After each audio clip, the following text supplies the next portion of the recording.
Guys ಇವಾಗ ಪ್ರಿವ್ಯೂನಲ್ಲಿ ಏನು video ನೋಡ್ಕೊಂಡಿರ್ತಾರಲ್ವ, so ಇದೇ ರೀತಿಯಾಗಿರೋ ಒಂದು ವಿಡಿಯೋನ ನೀವು ಕೂಡ ನಿಮ್ಮ ಒಂದು ಅಲೈಟ್ ಮೋಷನಲ್ಲಿ ತುಂಬಾ ಸಿಂಪಲ್ ಆಗಿ ಈಸಿಯಾಗಿ ಈ ರೀತಿಯಾದ ಒಂದು ವಿಡಿಯೋನ ಎಡಿಟ್ ಮಾಡ್ಕೊಬೋದು. ಸೊ ವಿಡಿಯೋನ ಯಾವ ರೀತಿ ಎಡಿಟ್ ಮಾಡ್ಕೊಳ್ಳೋದು ಏನು ಅಂತ ನಾನು ನಿಮಗೆ ಇವತ್ತಿನ ಒಂದು ವಿಡಿಯೋದಲ್ಲಿ ತಿಳಿಸ್ಕೊಡ್ತಾ ಇದ್ದೀನಿ. ಸೊ ಈ ಒಂದು ವಿಡಿಯೋನ ಎಂಡ್ ತನಕ ನೋಡ್ತಾ ಹೋಗಿ. ಚಾನಲ್ಗೆ ಹೊಸಬಿದ್ದರೆ ದಯವಿಟ್ಟು ಚಾನಲ್ನ ಸಬ್ಸ್ಕ್ರೈಬ್ ಮಾಡ್ಕೊಳ್ಳಿ. ಹಾಗೆ ಈ ಒಂದು ವಿಡಿಯೋ ನಿಮ್ಮ ಒಂದಲ್ಲ ಫ್ರೆಂಡ್ಸ್ಗಳಿಗೂ ಶೇರ್ ಮಾಡಿ ಸಪೋರ್ಟ್ ಮಾಡಿ ಅಂತ ಕೇಳ್ಕೊತಾ ಇದ್ದೀನಿ. ಸೊ ಇದೇ ಥರದ ವೀಡಿಯೋಸ್ಗಳು ನಾನು ಒಂದು ಚಾನಲಲ್ಲಿ ಅಪ್ಲೋಡ್ ಮಾಡ್ತಾ ಇರ್ತೀನಿ. ದಯವಿಟ್ಟು ಸಪೋರ್ಟ್ ಮಾಡಿ, ಶೇರ್ ಮಾಡಿ. ನೆಕ್ಸ್ಟ್ ನಿಮಗೆ ಆ ಒಂದು ಸಾಂಗ್ ಮೇಲೆ ವಿಡಿಯೋ ಬೇಕು ಅಂತ ನನಗೆ ಕಮೆಂಟ್ ಸೆಕ್ಷನಲ್ಲಿ ಕಮೆಂಟ್ ಮಾಡಿ, ನಾನು ಆ ಒಂದು ಸಾಂಗ್ ಮೇಲೆ ವಿಡಿಯೋನ ತರ್ತಿರ್ತೀನಿ. ಓಕೆನಾ.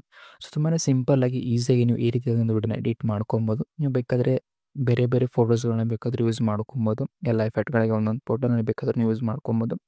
ನಾನಲ್ಲಿ ಡೆಮೋಗೋಸ್ಕರ ಅಂದ್ಬಿಟ್ಟು ಬರೀ ಒಂದು ಫೋಟೋನ ಹಾಕ್ಬಿಟ್ಟು ಅದಕ್ಕೆ ಬೇರೆ ಬೇರೆ ಎಫೆಕ್ಟ್ನ ಈ ರೀತಿ ಹಾಕಿದ್ದೀನಿ. ಓಕೆನಾ. ಸೊ ನೀವು ಬೇಕಾದರೆ ಇಲ್ಲಿ ಬೇರೆ ಬೇರೆ ಫೋಟೋನ ಹಾಕಿಬಿಟ್ಟು ಎಡಿಟ್ ಮಾಡ್ಕೊಬೋದು ವಿಡಿಯೋನ ಇನ್ನೂ ಚೆನ್ನಾಗಿ ಬರಬೇಕು ಅಂದರೆ. ಓಕೆನಾ. ನಾನು ನಿಮಗೆ ಇಲ್ಲಿ ಡೆಮೋಗೋಸ್ಕರ ಅಂದ್ಬಿಟ್ಟು ಒಂದು ಫೋಟೋನ ಹಾಕಿ ತೋರಿಸಿದ್ದೀನಿ.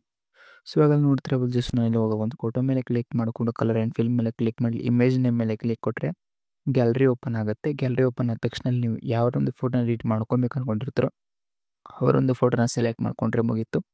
ಸೊ ಫೋಟೋ ರಿಪ್ಲೇಸ್ ಆಗುತ್ತೆ. ಓಕೆನಾ. ಇದೇ ರೀತಿ ಎಲ್ಲ ಫೋಟೋಗಳನ್ನ ಇದೇ ರೀತಿ ರಿಪ್ಲೇಸ್ ಮಾಡ್ಕೊಂಡ್ರೆ ಮುಗೀತು. ನಿಮ್ಮ ಒಂದು ವಿಡಿಯೋ ಕಂಪ್ಲೀಟಾಗಿ ಎಡಿಟ್ ಆಗುತ್ತೆ ತುಂಬಾ ಸಿಂಪಲ್ಲಾಗಿ. ಓಕೆನಾ. ಚಾನಲ್ಗೆ ಹೊಸರು ದಯವಿಟ್ಟು ಚಾನಲ್ನ ಸಬ್ಸ್ಕ್ರೈಬ್ ಮಾಡ್ಕೊಳ್ಳಿ.